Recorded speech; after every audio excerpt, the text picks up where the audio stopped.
नमस्कार.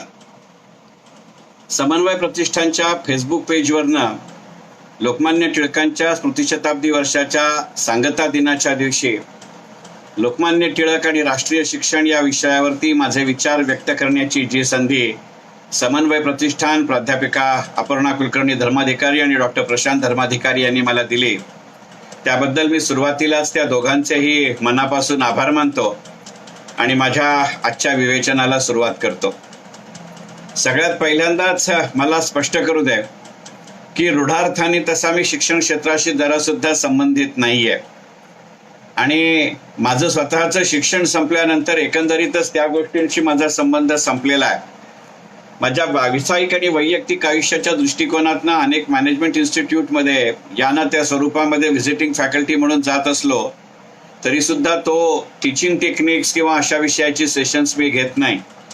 पूर्णपणाने economics, finance, investments, political analysis अशा गोष्टींशी मी संबंधित असतो.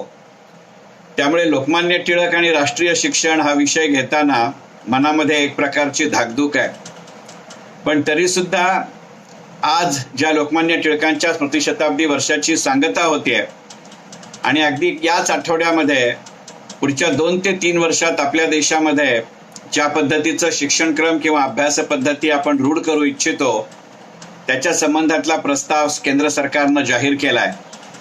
त्याची अंमलबजावणी पुढच्या 2 ते 3 वर्षामध्ये होईल, कारण आता फक्त त्याला केंद्रीय मंत्रिमंडळानं संमती दिली आहे. त्याच्या पुढची प्रक्रिया अजून सुरू होईल. त्याच्याबद्दलचं मतमतांतर, चर्चा ह्या गोष्टी होत राहतील आणि मग या 2 गोष्टींचा समन्वय साधत अशा पद्धतीचा विचार एका अत्यंत छोटेखानी सत्रामध्ये मांडावा अशा मर्यादित उद्देशातनं मी या समन्वय प्रतिष्ठानच्या उपक्रमामध्ये सहभागी होत आहे. पुनश्च एकदा समन्वय प्रतिष्ठान प्राध्यापिका अपर्णा कुलकर्णी धर्माधिकारी आणि डॉक्टर प्रशांत धर्माधिकारी यांचे मी आभार मानतो या संधीबद्दल आणि माझ्या लोकमान्य टिळक आणि राष्ट्रीय शिक्षण या विषयावरच्या अत्यंत मर्यादित वेळेच्या सत्रामध्ये मी माझ्या विवेचनाला सुरुवात करतो. असा विचार करत असताना 2 किंवा 3 गोष्टींचा विचार करणं अत्यंत महत्वाचं आहे.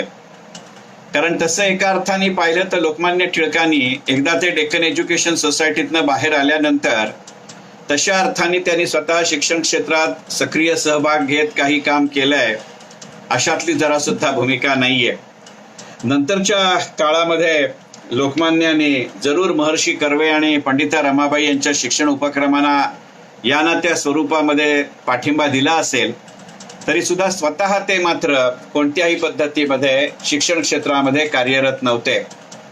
असं जरी असलं आणि स्वतःचा लोकमान्य टिळकांचा शिक्षण क्षेत्रामधला जो काही अनुभव आता गेल्या 3-4 दिवस आपण ऐकतोय, कारण गेल्या 3-4 दिवसामध्ये लोकमान्यांच्या संबंधातल्या इतक्या माहितीचा भडीमार आपल्यावरती झालाय की एक गमतीचा विचार माझ्या मनामध्ये आला की कदाचित वरती स्वर्गामध्ये सुद्धा लोकमान्यांना सतत गेले 3-4 दिवस उचकी लागत असेल, ठेच लागत असेल, ठसका लागत असेल, कारण इतक्या सातत्याने लोकमान्य टिळक हा शब्द आपल्याला वातावरणामध्ये ऐकायची राजकीय दृष्ट्या, सामाजिक दृष्ट्या, आर्थिक दृष्ट्या, शैक्षणिक दृष्ट्या सवय नाहीये. हा त्यातला जरा गमतीचा भाग जरी सोडला तरी स्वतः टिळक ज्या वेळेला लोकमान्य जेव्हा विद्यार्थी होते त्यावेळी त्यांचा शिक्षणाकडे बघण्याचा जो दृष्टिकोन होता त्याची आपल्याला कल्पना आहे की आपण असं वारंवार ऐकलेलं आहे की त्यांच्या कॉलेजच्या पहिल्या वर्षामध्ये त्यांनी पूर्णपणाने आपल्या शरीर संवर्धनाकडे, बलसंवर्धनाकडे लक्ष दिलेलं होतं आणि नंतरच्या काळामध्ये जी काही राजकीय कारकीर्द किंवा सामाजिक कारकीर्द करायची त्याच्या दृष्टीची बौद्धिक तयारी, भावनिक तयारी, शारीरिक तयारी अशा पद्धतीच्या तयारीकडे त्या प्रत्यक्ष शिक्षणक्रमापेक्षा त्यांनी जास्त लक्ष दिलं होतं असा विचार आपण नेहमी ऐकतो. टिळकांच्या विद्यार्थी दशेविषयी बोलत असताना हेही विधान आपण ऐकतो की भरपूर गुण मिळवण्याच्या हेतूनं त्यांनी कधीच अभ्यास केला नव्हता आणि प्रश्नपत्रिकेतली सोपी गणितं ते सोडवत नसत. आत्ताच्या स्पर्धात्मक वातावरणामध्ये अशा पद्धतीचा शिक्षणाचा विचार कोणी सांगेल आणि कोणी सांगितला तरी कोणी ऐकेल अशातला काही फार मोठा वाटा आहे किंवा हिस्सा आहे अशातला भाग नाही. आणि मग या 2-3 घटकांचा जर विचार केला की सोपे प्रश्न ते सोडवत नसत किंवा भरपूर गुण मिळवण्याच्या हेतूने ते अभ्यास करत नसत किंवा डेक्कन एज्युकेशन सोसायटीच्या अनुभवानंतर प्रत्यक्षपणे ते शिक्षण क्षेत्रात फारसे कधी सहभागी झाले नाहीत, महर्षी कर्वे आणि पंडिता रमाबाईंच्या उपक्रमांना प्रोत्साहन देण्यापलीकडे, असं असलं तरी लोकमान्यांची राष्ट्रीय शिक्षणाची जी संकल्पना आहे ती आज अनेक कारणांनी महत्वाची आहे हे लक्षात घेतलं पाहिजे.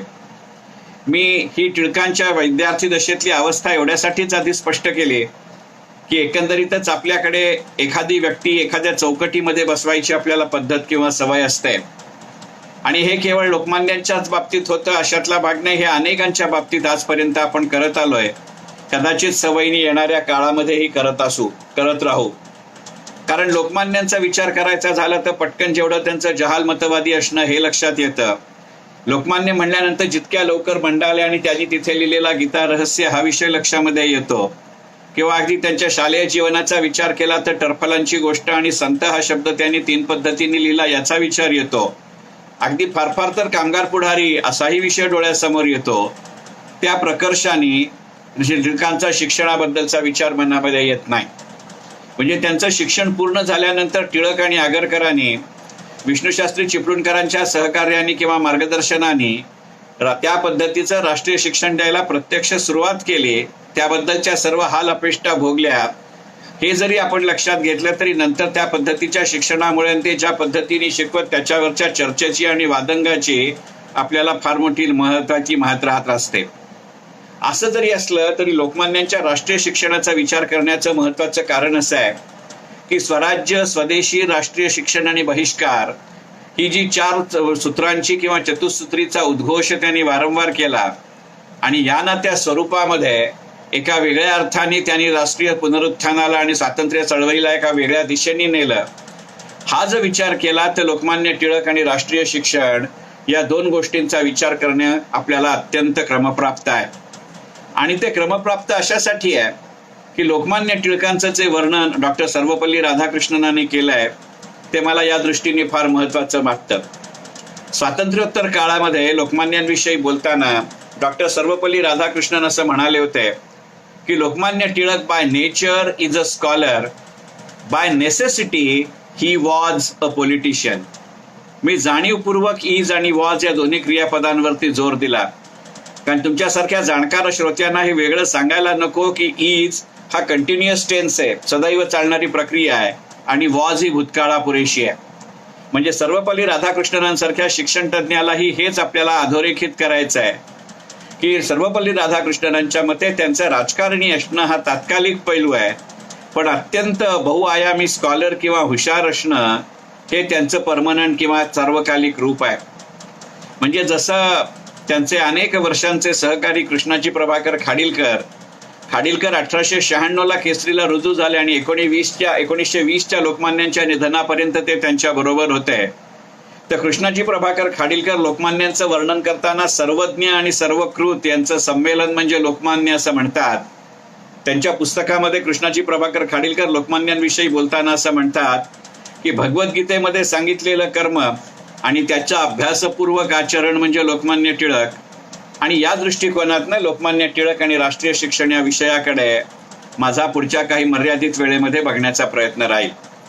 लोकमान्यांच्या राष्ट्रीय शिक्षणाची कल्पना ही बहुतांशानं विवेकानंदांनी ज्या पद्धतीनं शिक्षणाची संकल्पना मांडली आहे त्याच्याशी मिळती जुळती आहे. स्वामी विवेकानंद शिक्षणाविषयी म्हणताना असं म्हणले की त्या शिक्षणामध्ये हे 4 पैलू किंवा हे 4 स्तंभ असले पाहिजेत आणि मग जर या मुद्द्यांचा समावेश होत असेल तर ते शिक्षण. विवेकानंदाने राष्ट्रीय शिक्षण हा शब्द वापरलेला नाही पण हे जे 4 स्तंभ विवेकानंदाने सांगितलेत की आम्ही कोण आणि आम्ही काय केलं पाहिजे आणि देश म्हणजे काय आणि देशासाठी काय केलं पाहिजे या 4ही पैलूंचा जर एकत्रित विचार करणारं जे शिक्षण असेल त्याला राष्ट्रीय शिक्षण अशी लोकमान्य टिळकांची व्याख्या आहे. आणि त्यामुळे लोकमान्य टिळकांनी राष्ट्रीय शिक्षणाची संकल्पना मांडताना ज्या अनेक पैलूंचा विचार केलाय ती गोष्ट मला इथे मनापासून लक्षात घ्यावीशी वाटते. लोकमान्य टिळक राष्ट्रीय शिक्षणामध्ये या 6 पैलूंचा किंवा 6 मुद्द्यांचा किंवा या 6 प्रकारच्या शिक्षणाचा विचार झाला पाहिजे असा विचार वारंवार मांडतायत. आणि लोकमान्यांनी सांगितलेले हे 6 पैलू असे आहेत की त्याच्यामध्ये राष्ट्रीयत्व असलं पाहिजे, त्याच्यामध्ये धार्मिक शिक्षण असलं पाहिजे, त्याच्यामध्ये औद्योगिक शिक्षण असलं पाहिजे, त्याच्यामध्ये व्यावसायिक शिक्षण असलं पाहिजे, त्याच्यामध्ये संशोधनात्मक शिक्षण असलं पाहिजे आणि त्याच्यामध्ये उच्च शिक्षणही असलं पाहिजे. हे 6ही पैलू मला फार महत्वाचे वाटतात. ते असं म्हणतात की राष्ट्रीयत्व, धार्मिक, औद्योगिक, व्यावसायिक, संशोधनात्मक आणि उच्च शिक्षण हे असलं पाहिजे. एकंदरीतच टिळकांच्या कार्यशैलीचं वर्णन करताना जे वारंवार म्हटलं जातं की टिळक कायदेतज्ञही होते आणि टिळक गणितीही होते. ते प्रत्यक्ष विद्यार्थी दशेमध्ये काय पद्धतीनं विचार करत होते, अभ्यास करत होते हा वेगळा मुद्दा आहे. पण अलीकडच्या काळामध्ये एक मेसेज किंवा एक माहिती टिळकांविषयीची व्हॉट्सअपवरती फार मोठ्या प्रमाणावरती फिरतीये आणि तुमच्यापैकी अनेकांनी ती ऐकली असेल, वाचली असेल की रँगलर परांजपे हे भारतातले पहिले विद्यार्थी की ज्यांना इंग्लंडमधली स्मिथ गणितातली पारितोषिक मिळालं. नंतरच्या काळामध्ये डॉक्टर महाजनी आणि जयंत नारळीकर यांना ती स्कॉलरशिप किंवा ते प्राइज मिळालेलं आहे. हे रँगलर परांजपे नंतर इंग्लंडमधलं शिक्षण संपवल्यानंतर पुण्यामध्ये येऊन शिकवत असत. कॉलेजमध्ये प्राध्यापक होते आणि त्यांनी एकदा वर्गात प्राध्यापक म्हणून शिकवत असताना एक आयडेंटिटी मुलांना सांगितले आणि त्यांना असं सांगितलं की तुम्ही दुसऱ्या दिवशी सोडवून आणा. आणि नंतर दुसऱ्या दिवशी ते स्वतः वर्गात आल्यानंतर त्यांनी ती आयडेंटिटी फळ्यावरती सोडवून दाखवली आणि त्याच्यामध्ये 10 स्टेप्सचा पर्याय किंवा समावेश होता. आणि मग त्यांनी विद्यार्थ्यांना असं विचारलं की तुमच्यापैकी किती जणांनी सोडवून आणली आहे किंवा कोणी सोडवून आणली आहे.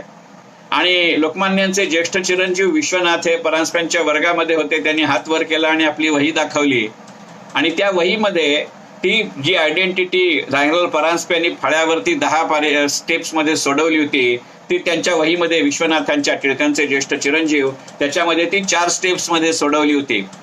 आणि म्हणून रँगलर परांजपेंनी त्यांना असं विचारलं की ही आयडेंटिटी कोणी सोडवली. तर विश्वनाथने सांगितलं की माझ्या वडिलांनी तीर्थरूपांनी सोडवली.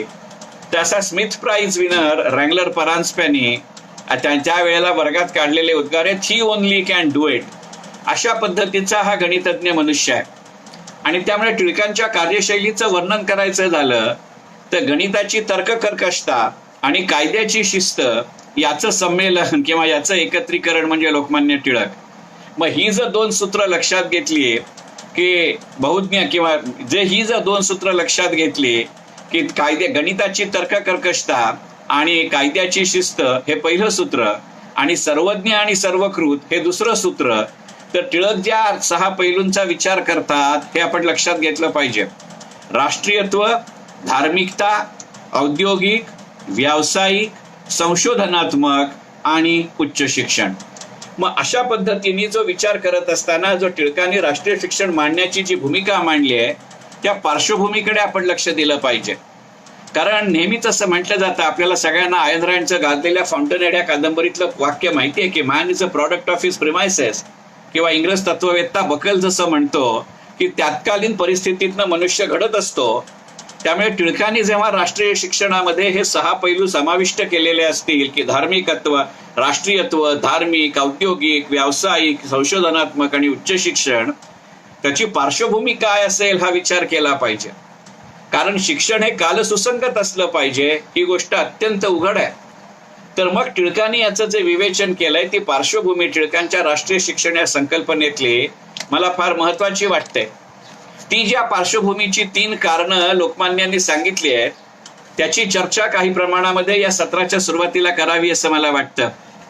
कारण टिळकांनी असं म्हटलं की इंग्रजांनी पेशवाईनंतर नव्या पद्धतीचं शिक्षण देण्याची जी व्यवस्था आपल्या देशात रूढ केली त्याच्या मागची 3 महत्वाची कारणं आहेत.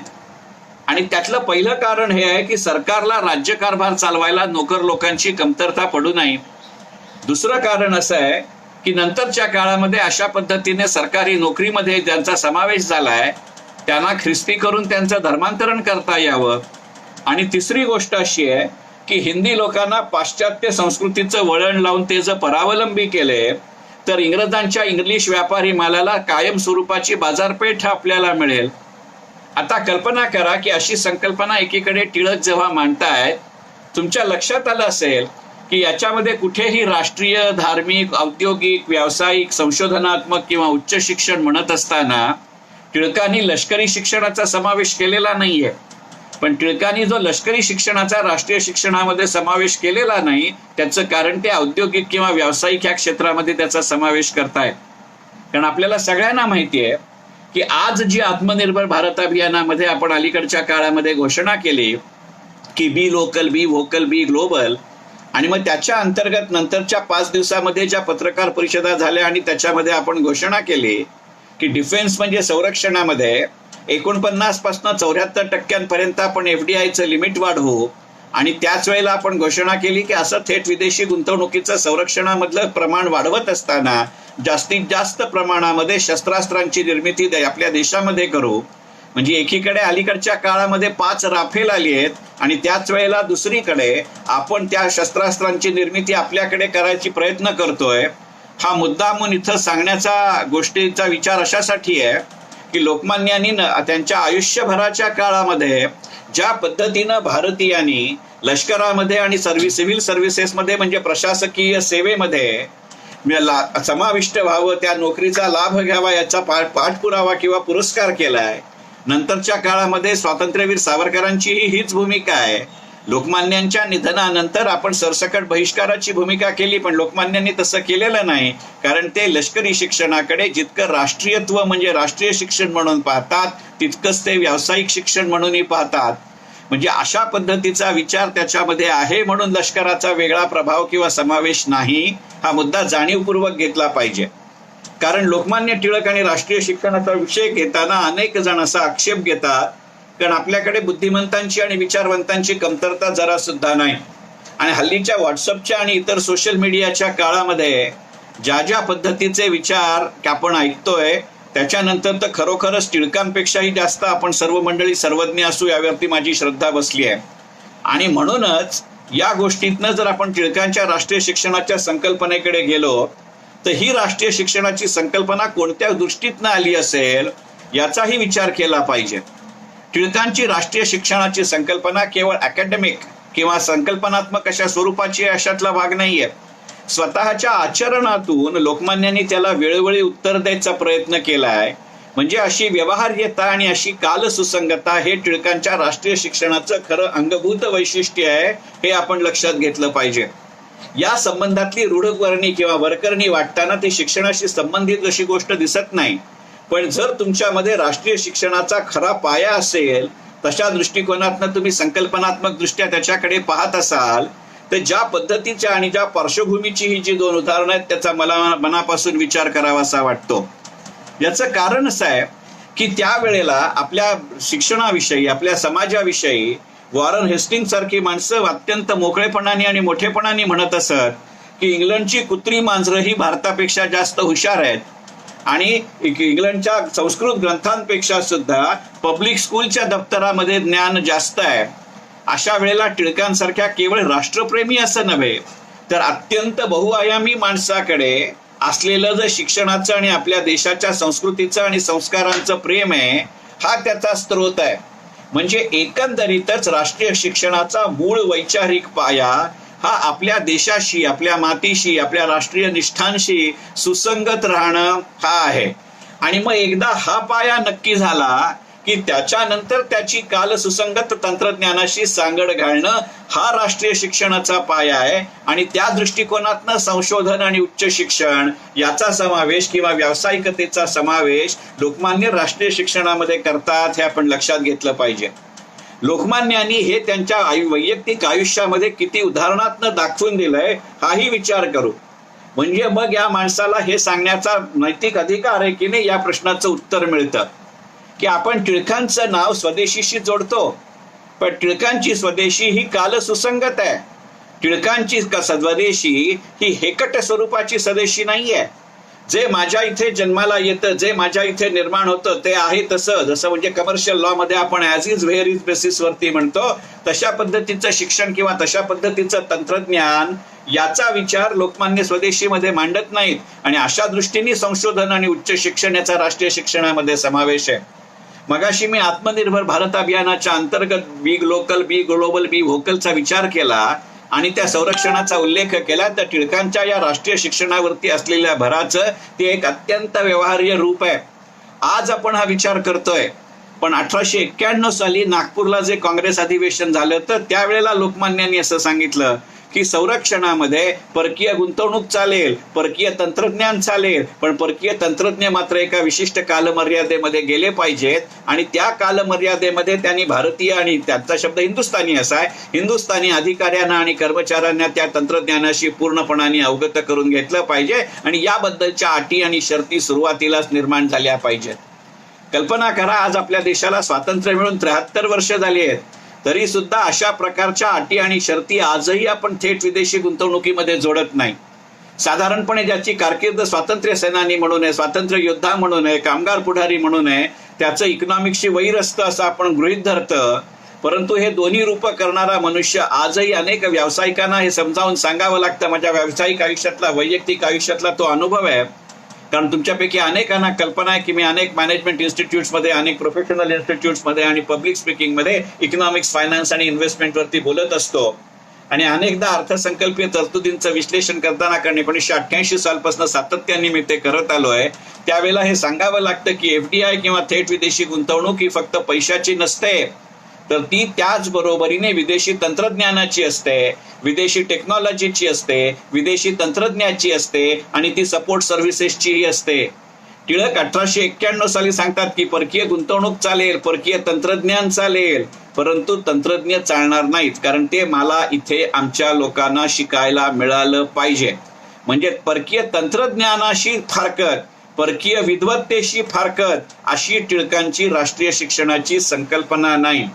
त्या ज्या क्षेत्रामध्ये माझ्या देशाची अर्थव्यवस्था, माझ्या देशाची समाज व्यवस्था कार्यरत आहे, त्या गोष्टीमध्ये जगभरात होणाऱ्या नवनवीन गोष्टींचा मी अभ्यास केला पाहिजे. ती स्वीकारायची की स्वीकारायची नाही हा पुढचा प्रश्न आहे, पण मुळात ती गोष्ट समजून घेतली पाहिजे. अशा अर्थाने माझं परदेशीय किंवा परकीय भाषांशीही माझा संबंध आला पाहिजे, याची संकल्पना टिळकांच्या परकीय भाषेशी निगडीत आहे. ही गोष्ट आपण लक्षात घेऊया. आणि तो टिळक किती वेगवेगळ्या पद्धतीने याचा विचार शिक्षणाशी, संस्काराशी, आणि एवढ्या करता मी म्हणलं राष्ट्रीयत्व हा त्याचा पाया आहे. एका वेगळ्या अर्थीचं उदाहरण देतो, ते शिक्षण क्षेत्राशी संबंधित आहे असं नाही, परंतु अशा पद्धतीचं शिक्षण घेतल्यानंतर एक ज्या पद्धतीचं यश, ज्या पद्धतीचं काय म्हणूया स्टेटस, चांगल्या अर्थी मी म्हणतोय, केवळ इकॉनॉमिक अशा अर्थाने नाही म्हणत आहोत, ज्या एका पातळीवरती, ज्या एका स्तरावरती आपण जाणं या राष्ट्रीय शिक्षणातनं लोकमान्यांना अभिप्रेत आहे, त्याचं हे उदाहरण आहे. आपल्याला सगळ्यांना कल्पना आहे की रवींद्रनाथ टागोरांना साहित्याचं नोबेल पारितोषिक मिळालं. हे पारितोषिक स्वीकारायला रवींद्रनाथ जेव्हा युरोपमध्ये जायचे होते, तेव्हा त्यांना काही पैसे कमी पडतायत, पैशाची गरज आहे असं लोकमान्यांना पुण्यामध्ये कळलं. लोकमान्य हा काही असा धनाढ्य मनुष्य नाहीये की जो आपल्या खिशामधनं देईन, म्हणून त्यांनी पुण्यातनं पैसे गोळा करून रवींद्रनाथांना पाठवले. असे काही संदर्भ टिळक वाङ्मयामध्ये किंवा टिळकांच्या संबंधात साहित्यामध्ये वाचायला मिळतात. आपण आजही पुणेकरांच्या नावावरती नानाविध गोष्टी खपवत असतो. त्या खरा का खोट्या या गोष्टी आता कदाचित पुणेकरही सांगत नाहीत. तर त्यावेळेला पुणेकरांनी टिळकांना किती प्रश्न विचारले असतील पहा.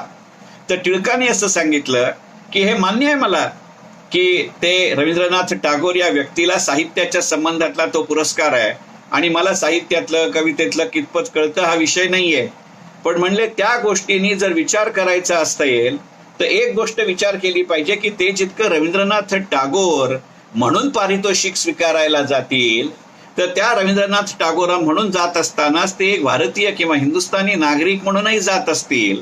मग ज्यांचं वर्णन वॉरन हेस्टिंग असं करतो की आमच्याकडची कुत्री मांजरं ही तुमच्यापेक्षा जास्त हुशार आहेत, तर त्या कुत्र्या मांजरांच्या देशामध्ये आमच्या देशातल्या एका माणसाला तुम्हाला पारितोषिक द्यावं लागतं.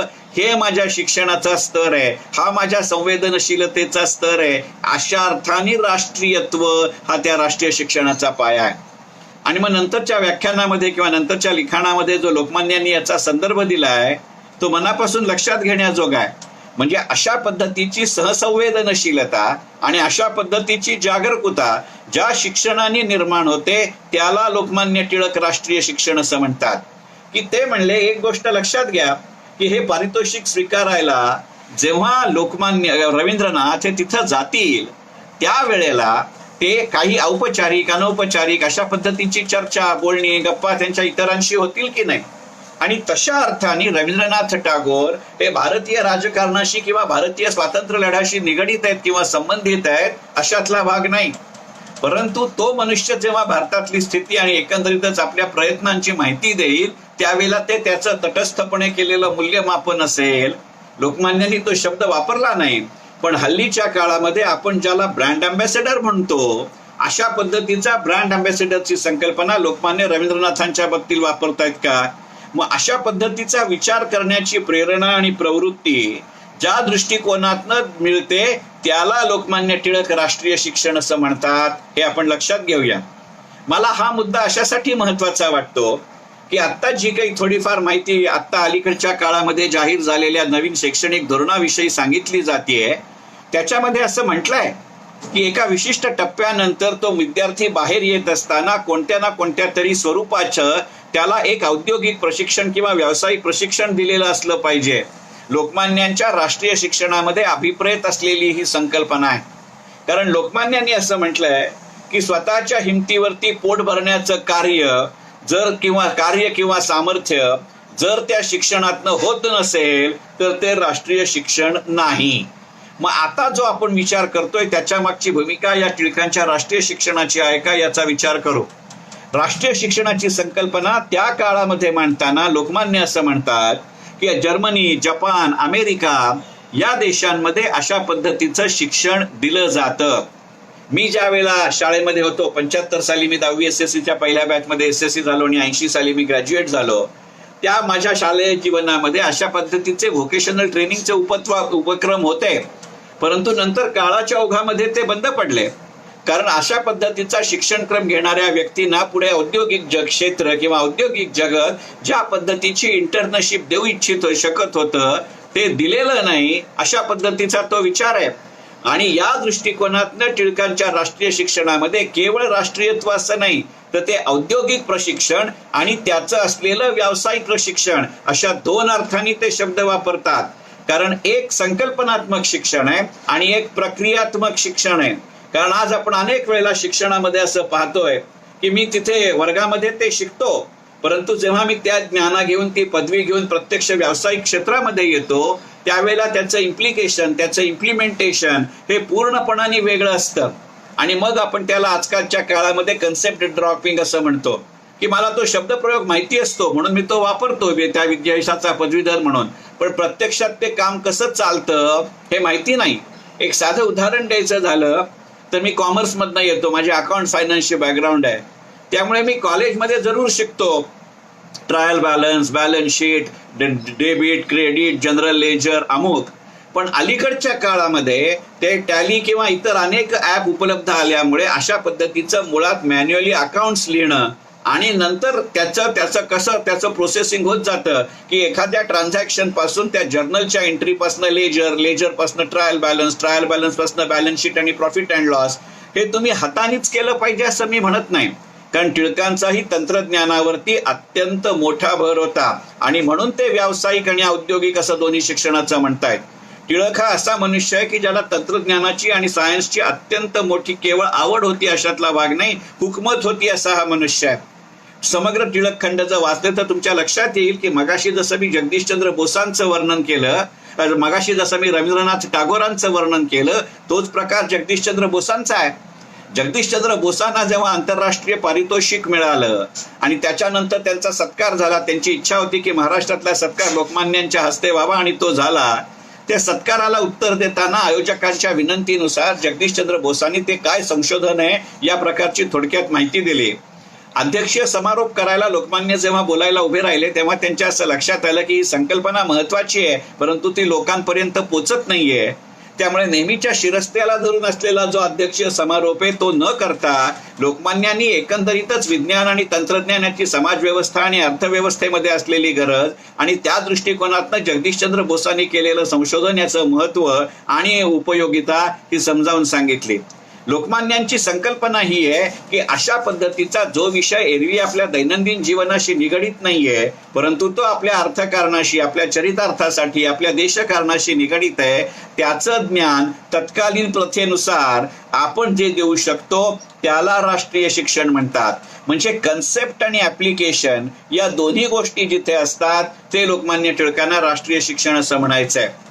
मग आज या पार्श्वभूमीवरती अलीकडच्या काही दिवसांमध्ये ज्या पद्धतीचं राष्ट्रीय शिक्षण आलं त्याचा आपण विचार करूया की जेव्हा आपण असं म्हटलं की एका विशिष्ट टप्प्यापर्यंतचं मातृभाषेमध्ये आपल्याला शिक्षण दिलं पाहिजे आणि मग जगातल्या वेगवेगळ्या भाषांशी निगडीत राहिलं पाहिजे.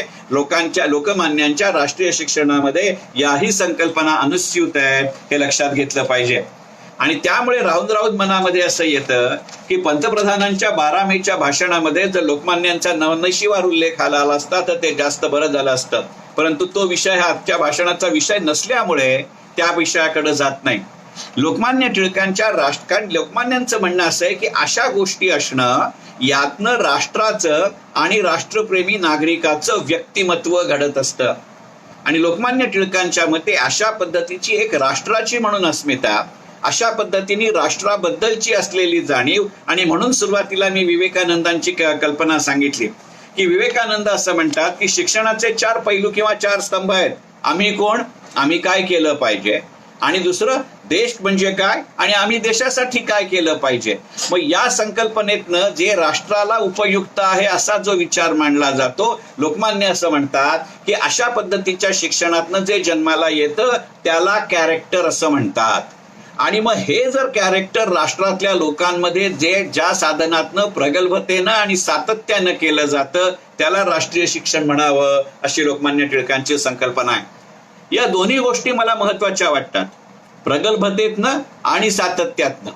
कारण त्याशिवाय शिक्षण ही संकल्पना रुजायला आणि त्याची दृश्य फळं दिसायला फार वेळ लागतो हे लक्षात असल्यामुळे लोकमान्य असं म्हणतात की ते प्रगल्भतेनं झालं पाहिजे आणि ते सातत्याने झालं पाहिजे, याला राष्ट्रीय शिक्षण असं म्हणतात. आणि ते म्हणण्याचं कारण अशासाठी आहे की लोकमान्य असं म्हणतात की एकदा ही जर भूमिका तयार झाली, आता तुमच्या लक्षात येईल की एवढ्याकरता मी मगाशी उल्लेख केला होता की त्या 6 पैलूंमध्ये लष्कराचा विशिष्ट उल्लेख नाही, पण आपण परतंत्र भारतामध्ये, परतंत्र राष्ट्रामध्ये राष्ट्रीय शिक्षणाची संकल्पना मांडतोय. त्यामुळे स्वातंत्र्य लढ्याचं एक हत्यार म्हणून जरूर लोकमान्य टिळक राष्ट्रीय शिक्षणाकडे पाहतायत, हे अत्यंत उघड आहे. आज तशा एका अर्थी आपण राजकीय स्वातंत्र्याच्या विचारात आहोत, राजकीय स्वातंत्र्याच्या काळामध्ये आहोत. फार आपल्याला जेव्हा स्वातंत्र्य मिळालं तेव्हा जागतिक अर्थकारणाच्या आणि जागतिक राजकारणाच्या आपण परिघाच्या बाहेर होतो.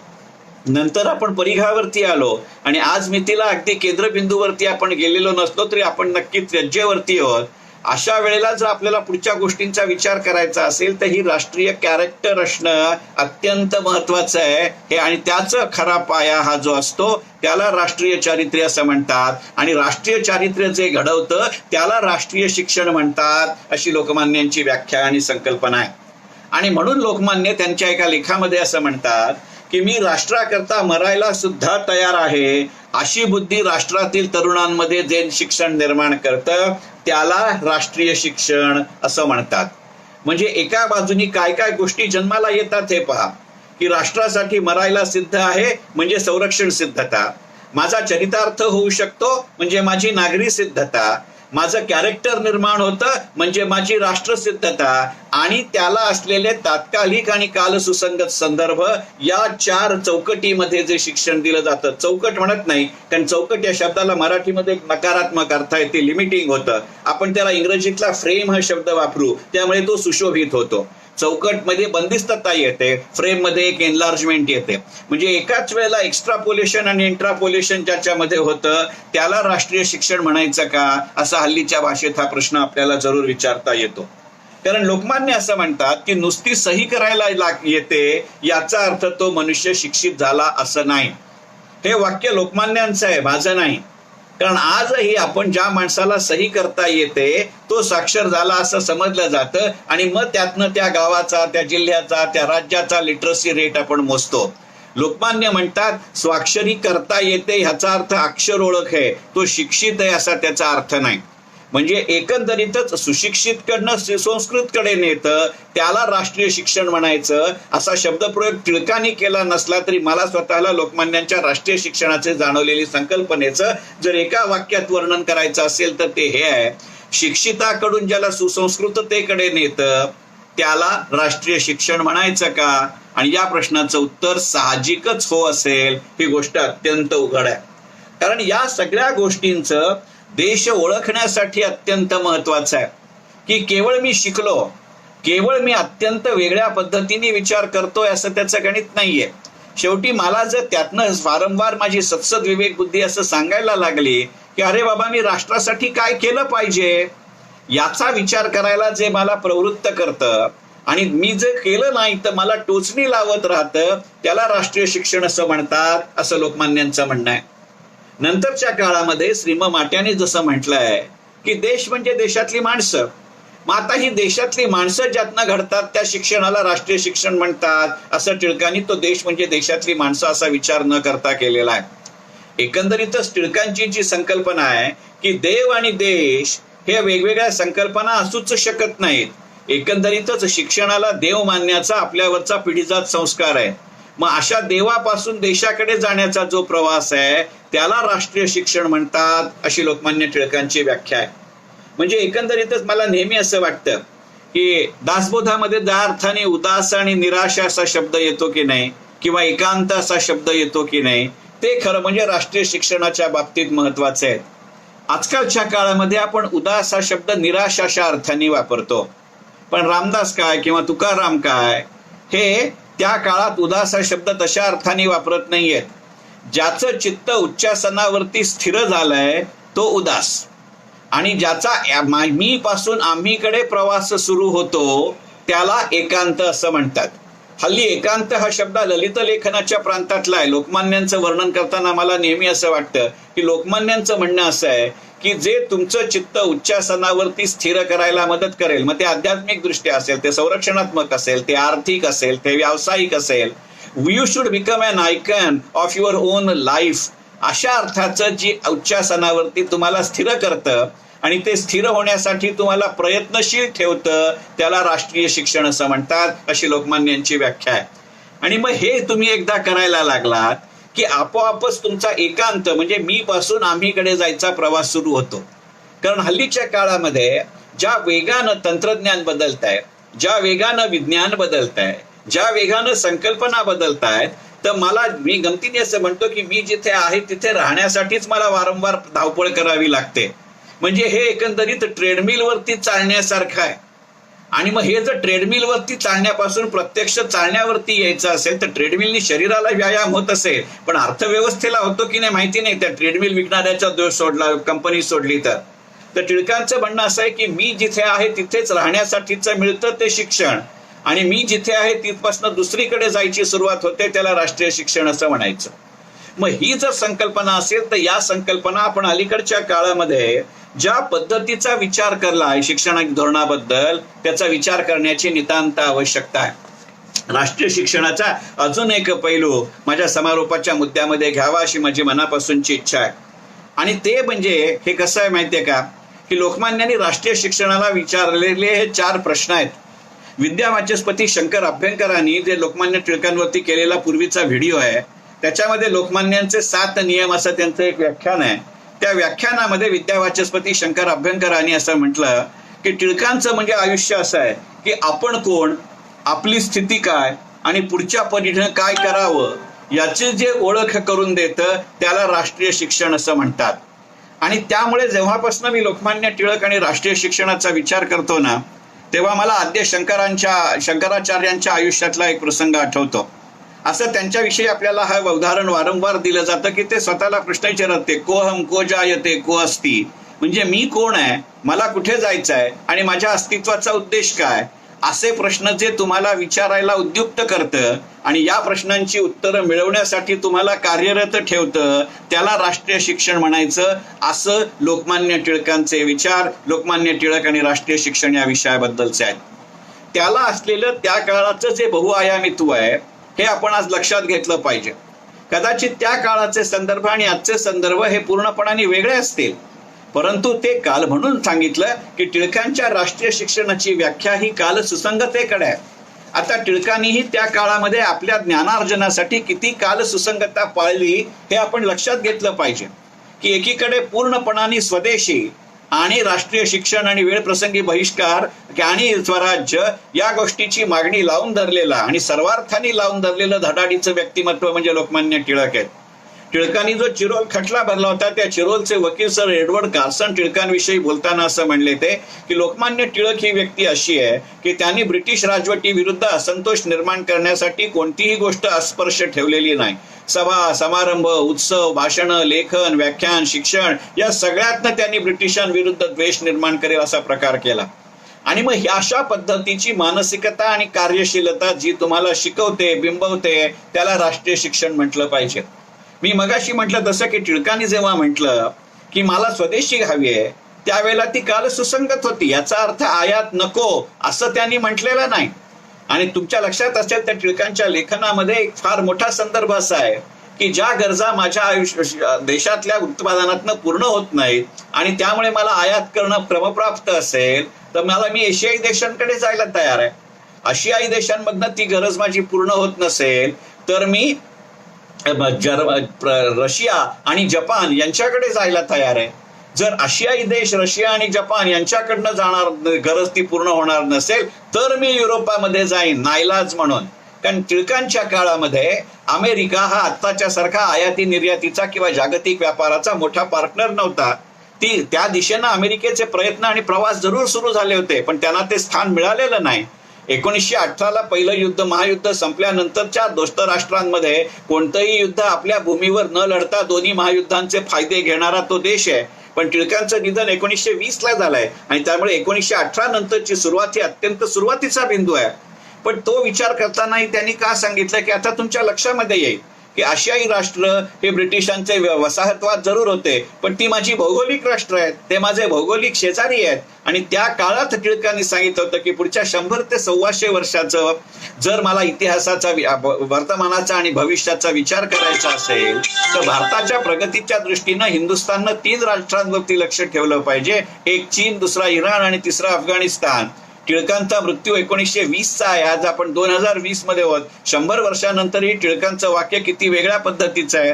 मग अशा प्रकारची प्रगल्भता जी निर्माण करते त्याचं नाव राष्ट्रीय शिक्षण असं टिळक आपल्या कृतीतनं दाखवतात का?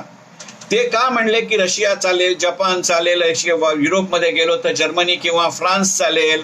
याचं कारण असे हे सगळे त्यावेळेचे माझे तत्कालीन राज्यकर्ते जे ब्रिटिश आहेत त्यांची शत्रू राष्ट्र आहेत. मग माझ्या शत्रूचा शत्रू तो मित्र. मग आता लक्षात आलं की माझा देश कसा आहे आणि माझ्या देशाला काय हवंय. मग मी जर व्यावसायिक असेल तर अशा पद्धतीचा ज्या पद्धतीने जो विचार केला जातो ते शिक्षण म्हणजे राष्ट्रीय शिक्षण आहे.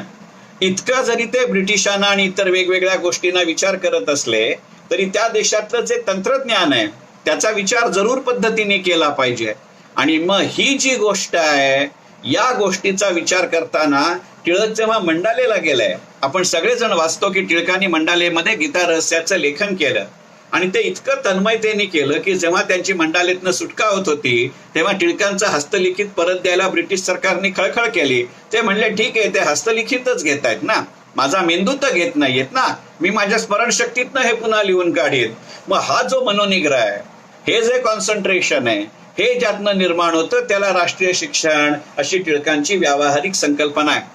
पण ते गीता रहस्य लिहित असताना केवळ त्यांनी आपल्या हिंदुस्थानी व्यक्तीने किंवा आपल्या हिंदुस्थानी पूर्वजांनी गीतेकडे काय पद्धतीनं मीमांसा केली ह्याचं पाहिलंच. ते पाहिलं नाही असं नाही पण त्याच वेळेला पाश्चिमात्य तत्वज्ञ काय पाहतात हे मुळातनं वाचण्यासाठी त्या पूर्णपणाने स्वदेशीवरती विश्वास आणि काय म्हणू आत्मनिर्भरता किंवा निर्भरता असलेली राजकीय व्यक्ती त्यावेळेला मंडालेमध्ये डायबिटीस असताना 2 भूकंपाचा तिथे सामना करावा लागलेला असताना ही व्यक्ती परकीय भाषा शिकवून त्यांनी काय लिहिलं हे मुळात वाचायचा प्रयत्न करते. ही जिजीविषा ही ज्ञानलालसा ज्यातनं निर्माण होते की त्यामुळे मी अपडेट राहिलो पाहिजे अशा पद्धतीचा जो विचार आहे हा विचार जो निर्माण करतं ते लोकमान्य टिळकांचं राष्ट्रीय शिक्षण ही संकल्पना आहे असं मला वाटतं. आणि त्यामुळे आज याची जर कालसुसंगता जर पाहिजे झाली तर किती वेगवेगळ्या पद्धतीनं ते पाहावी लागते याचा विचार करूया. आपण एका रात्रीमध्ये 59 चिनी ऍप्सवरती बहिष्कार किंवा बंदी घातली. आमच्याकडच्याच काही लोकांच्या मनामध्ये शंका आहेत की अरे ते ऍप बंद केलं तर त्याला आपल्याकडे पर्याय आहेत का? असा विचार जो करतो ते राष्ट्रीय शिक्षण नाही. असा पर्याय मी लवकरात लवकर निर्माण करेन आणि तो मी उपयोगात आणून तो सुधारित राहीन असा विचार जो निर्माण करतो त्याचं नाव राष्ट्रीय शिक्षण सालीच्या अलीकडच्या काळामध्ये म्हणता येईल. मला असं वाटतं की लोकमान्य टिळकांच्या स्मृतिशताब्दी वर्षामध्ये आपण विचार करत असताना आणि लोकमान्य टिळकांच्या स्मृतिशताब्दी वर्षात अशा पद्धतीचं राजकीय शिक्षण, आपण राष्ट्रीय शिक्षण किंवा नवीन शैक्षणिक धोरण आपण जेव्हा अंमलात आणत असू त्यावेळेला हा जो एक दूरदर्शित्वाचा द्रष्टेपणाचा भाग आहे तो जर आपण निर्माण केला आणि त्यातनं आपण अशा पद्धतीनं आपलं शैक्षणिक धोरण आखणं आणि त्याची अंमलबजावणी करणं, हा जो विचार प्रामाणिकपणाने विचारात आणला तो संपूर्ण राष्ट्रीय पातळीवरती आणावा लागेल. कारण आत्ताच्या आपल्या संघराज्य पद्धतीच्या स्वातंत्र्यामध्ये शिक्षण हा विषय राज्य सरकार आणि केंद्र सरकार या दोघांच्याही अखत्यारीतला विषय आहे, कारण तो कंकरंट लिस्ट मधला किंवा सामायिक यादीतला विषय आहे. मग आज आपण करोनाच्या काळामध्ये जे पाहतोय की केंद्र सरकारची एक भूमिका, राज्य सरकारांची एक भूमिका, महापालिकांची दुसरी भूमिका, असं जर आम्ही वेगवेगळ्या विभक्त पद्धतीने शिक्षणाकडे पाहिलं तर ना ते शिक्षण आहे ना ते राष्ट्रीय आहे. मग निदान ज्यातनं पुढच्या पिढ्या घडतात त्यांना काल सुसंगत शिक्षण आणि काळाच्या पुढचा विचार करण्याची ताकद देत हा लोकमान्य टिळकांच्या राष्ट्रीय शिक्षणाचा पाया आहे. आणि म्हणून मग आपण एक नागरिक म्हणून, एक पालक म्हणून, एक नोकरदार म्हणून अशा पद्धतीचं वातावरण आपल्या देशात निर्माण करणं हे खरं म्हणजे लोकमान्यांच्या राष्ट्रीय शिक्षणामधलं अभिप्रेत आहे. तशा दृष्टीचे आपण प्रयत्न करणं हे खऱ्या अर्थाने लोकमान्यांच्या स्मृतिशताब्दी वर्षात त्यांना वाहिलेली कृतिशील आदरांजली असेल या माझ्या मताशी आपण सगळेजण सहमत व्हाल याची मला खात्री आहे. मी पुन्हा एकदा तुम्हा सर्व टिळकप्रेमी जाणकार श्रोत्यांचे, समन्वय प्रतिष्ठानचे प्राध्यापिका अपर्णा कुलकर्णी धर्माधिकारींचे आणि डॉक्टर प्रशांत धर्माधिकारींचे मला दिलेल्या या संधीबद्दल मनापासून आभार मानतो आणि माझं हे छोटेखानी सत्र या विषयावरती आणि या मुद्द्यावरती इथे थांबवतो. पण आपले जरूर फ्री आणि फ्रँक म्हणजे अत्यंत स्पष्ट आणि परखड असे अभिप्राय यातनं जरूर नोंदवा, कारण त्यातनं एक वक्ता म्हणून किंवा या विषयाचं कुतूहल असलेली व्यक्ती म्हणूनही मला माझ्यात सुधारणा करता येतील आणि त्याचबरोबर त्या दृष्टिकोनातनं समन्वय प्रतिष्ठानला पुढचे कार्यक्रम आयोजित करायला एक प्रकारची मार्गदर्शक तत्व त्यातनं माहिती होतील. मी पुन्हा एकदा तुम्हा सर्वांचे आणि आयोजकांचे आभार मानतो आणि हे सत्र इथेच थांबवतो. मनःपूर्वक धन्यवाद.